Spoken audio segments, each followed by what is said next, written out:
Hi, my name is Carol. I'm a former Southern Baptist, and I'm finding my way back to the practices of my ancestors, following the path that's rooted in my DNA. On this podcast, I'll share the history of the folk magic of the region and share my practice as I learn and grow in knowledge. We'll talk to people from all walks of life who follow different paths of spirituality, looking for the commonalities and the way we're more alike than different.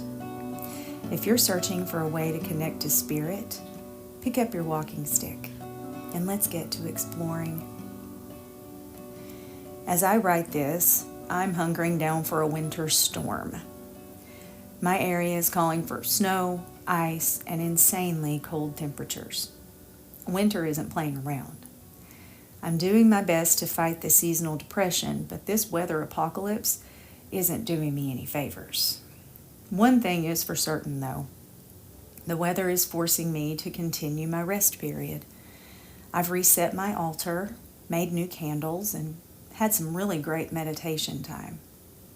I've been reading a lot, making tons of espresso in my new espresso machine my hubs gifted me for Christmas, and I've restarted yoga. Side note, he also got me one of those vibration plates you've probably seen all over TikTok. The thing is a miracle. Not only does it make me feel good physically, but it helps clear my mind and calm my anxiety. He's a 10 out of 10 hubs. Definitely a keeper. But I'm not going to lie. I'm feeling restless. It feels as though spirit is leading me into action.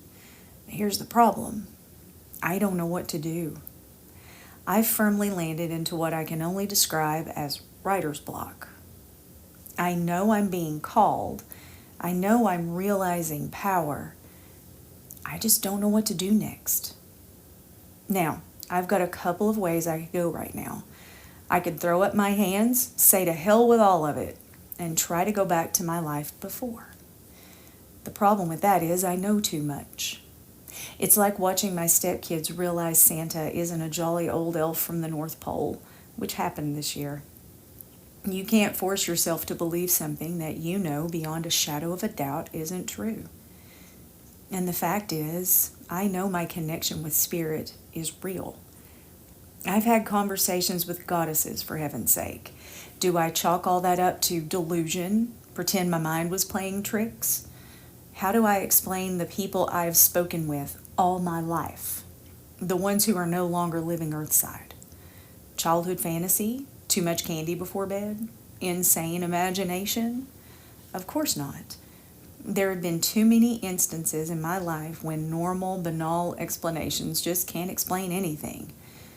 I am a walking X-Files episode. So that leaves me with another choice. The only choice.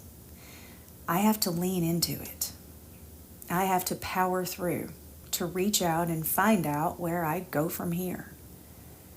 I told y'all when I started this podcast that I wanted this to be a journey we make together. This means I don't have all the answers. Hell, I barely have any answers at all. And that's the one part of witchcraft that I absolutely love. Coming from a high control religion where the very basis is the fact that they have all the answers, or at least they think they do, it's nice letting all that go. Not having the answers means I get to figure stuff out. It means that I get to explore, to ask questions, to learn from people who don't reside in the echo chamber of the Southern Baptist Church. It's life-changing. And the most beautiful part of that is coming to the understanding that I don't need all the answers. The uncertainty is just fine. It's comforting. My answers won't be your answers. We're all threads in the great tapestry of the limitless universe. So how would it be possible that there's only one answer for everyone? When you think about it, it's silly. Personal growth and discovery are just that. Personal. Spirituality allows us to cobble together our own personal journeys into our own give and take. You take bits of knowledge from one person, share bits of your knowledge with them, and on and on and on. Out of those bits, we craft a story that feeds the collective, that adds to the universal oneness. We build on the stories of our ancestors, and we realize that we are laying the paths for those who we will become ancestors for. Our stories add to those of the gods and goddesses we venerate, to the incantations we recite. The heart of witchcraft is the power of words, of storytelling, of the passing down of tradition. It fills in the parts that are missing from our pasts, gives us direction on where we're going. It identifies areas we need to change and reveals areas that should continue. Words are magic. Right now, I'm stuck. Stuck like a fly on flypaper. Stuck like a moth circling around a porch light. A mosquito in a bug zapper. You get the idea. But maybe that's what Spirit intends. Maybe I'm stuck for a reason. I don't believe in coincidences, so I have to discern why I'm being firmly held in place, while at the same time feeling like it's time to start moving. Maybe I'm being held here to learn new things. Now to figure out what. I've been doing a deep dive into Hecate since she pinned me to my seat at my altar and robbed my breath from me. I made a TikTok about it, but if you haven't seen it, here's the recap. I usually do my meditation at night when my house is quiet. I'm able to calm my ADHD brain down then to allow the darkness to envelop me. But on this particular day, I was led to my altar in the middle of the morning. During meditation, I called out to Spirit and demanded direction. I have never been so bold before. I was still stuck in my evangelical come to the Lord with prayer and trembling malarkey, so demanding anything was really outside the norm for me. Hecate appeared, stood behind me, and took my breath. I'm not being hyperbolic here. She literally took my breath. She pushed me down by my shoulders until my face was inches from my candle flame. I never felt fear, but I was completely filled with awe. She let me know that I was hers, but my journey was getting ready to enter a very difficult period. She was inviting me into her cave, and she let me know that it wasn't going to be easy. Hecate gets a bad rap. She's portrayed as harsh, sometimes ugly. I didn't feel that at all. I felt the arms of a mother who was fiercely protective of her children. She gives tough love without a doubt, but it's the strongest love I've ever experienced. She's gone through many changes since her beginning in ancient times. She was worshipped in ancient Athens as a protector of the household, and she was honored with rulership over the earth, sea, and sky. She began as a single goddess, but began to take on the triple goddess aspect around the 5th century BCE. She's known as the goddess of the crossroads, the mother of witchcraft, the goddess of the liminal spaces. She's associated with keys and with torches, signifying her control of boundaries and her direction through the dark places. If I wanted to properly explain the history of Hecate, it would take me a year of podcast episodes. And if you want to draw closer to this goddess, I encourage you to read everything you can about her. It's absolutely fascinating. But just as Hecate calls you, when you're at a crossroads, when you're at a point of desperation, a feeling that you have nowhere to go, your journey with her is completely your own. You have to navigate it with her. Allow her to guide you through her cave, following her torchlight. I can't make that journey for you, and no amount of information I can provide to you will give you the answers. You have to be prepared to do that work for yourself. I highly recommend the work, though, of Cindy Brannon. Her books, Keeping Her Keys and Entering Hecate's Cave, are gold mines of information. Her website and podcast are invaluable tools as well. I am currently working through Keeping Her Keys, and I've learned more in the first 30 pages than I have on my own in the past 6 months. I'll put all that information about her website in the show notes. I believe my current situation is divinely directed. It's forcing me to go inside myself, to root out those areas I've been avoiding. At the end of this, I know I'll be stronger, more attuned to the leading of the universe, and more prepared for the work ahead. I asked my TikTok followers last week to share how they break through the feeling of being stuck. I received a message from someone who's asked to remain anonymous, but their story is absolutely fascinating. I'm going to read it for you here. And if the person who shared this is listening, thank you so much for your story. I am a beginner in my practice, and they reference the 4 a.m. club, although I've been drawn to the craft for much longer than that. After the election, I took the leap and began researching as much as I could. I also gathered my family's genealogy writings and have been studying them. We're from the North Carolina Appalachian Mountains. Your podcast has resonated so much with me. Over Thanksgiving, my 5-year-old daughter had her tonsils out. She did well and was healing normally. On day 10 post-op, I decided to create a sigil for our family. I used it that night on our home and our mirrors. About an hour later, she woke up vomiting blood everywhere. I'm a nurse, and it still scared the daylight out of me. We called 911, went to the hospital, and stayed the night. She did well the rest of the recovery.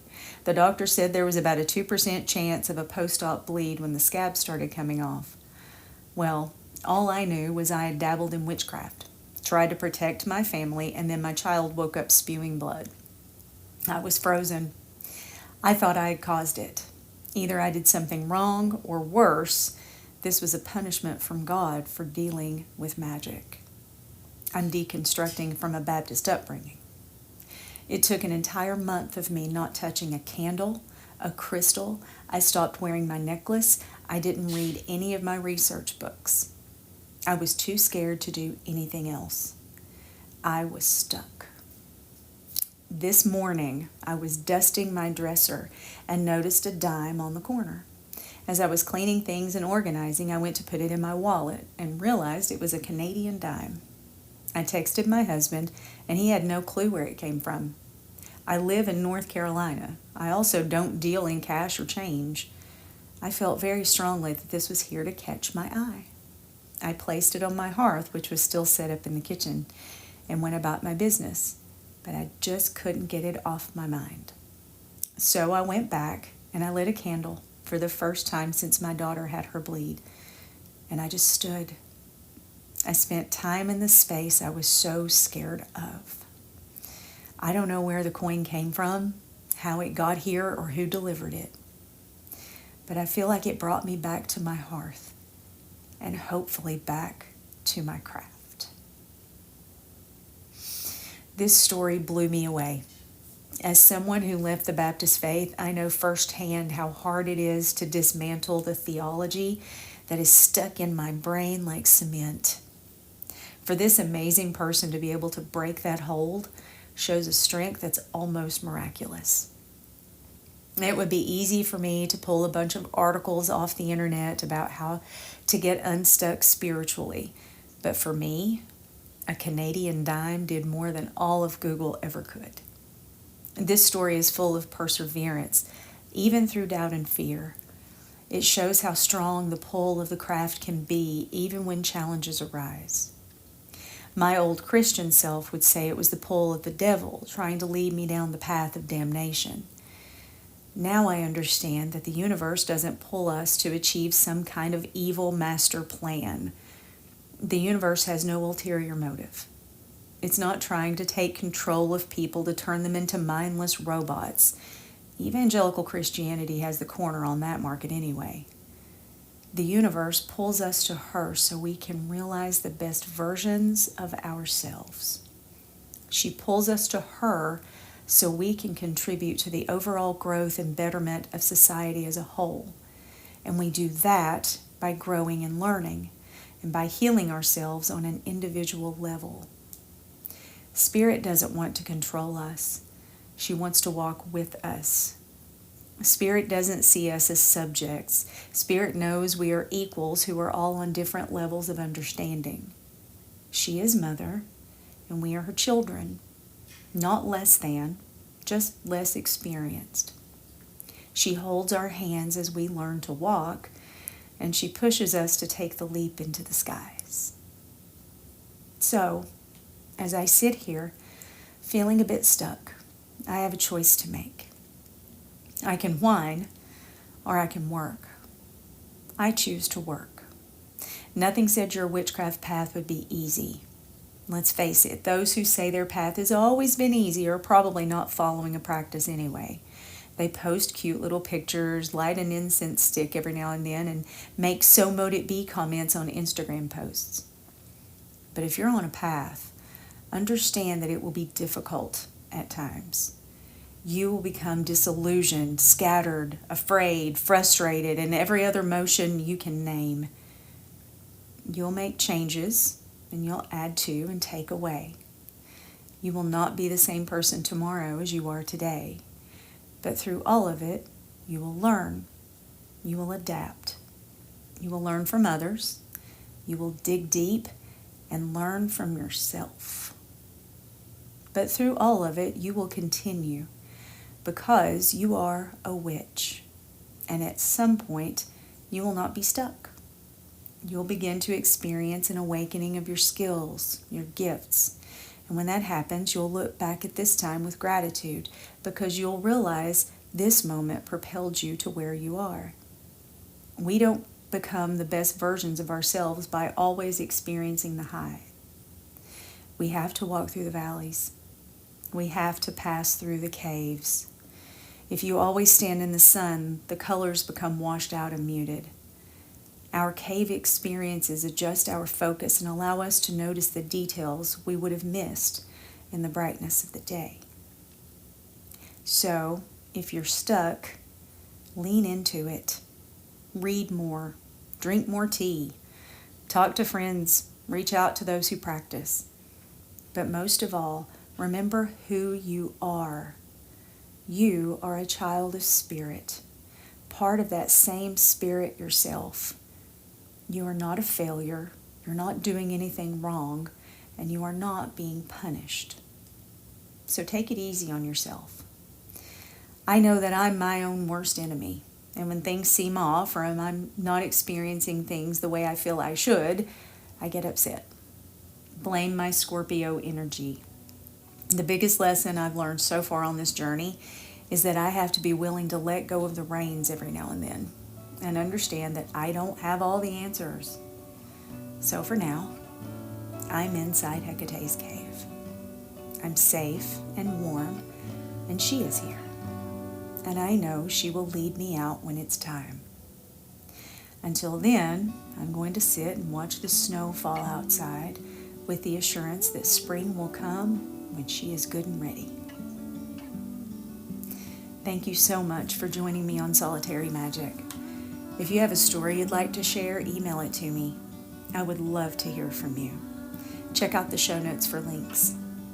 Also, if you would, please like and share this podcast on whichever podcast app you listen on. It really helps. So, until next time, may the road rise up to meet you. May the wind be always at your back. May the sun shine warm upon your fields until we meet again. May the goddess hold you in the hollow of her hands.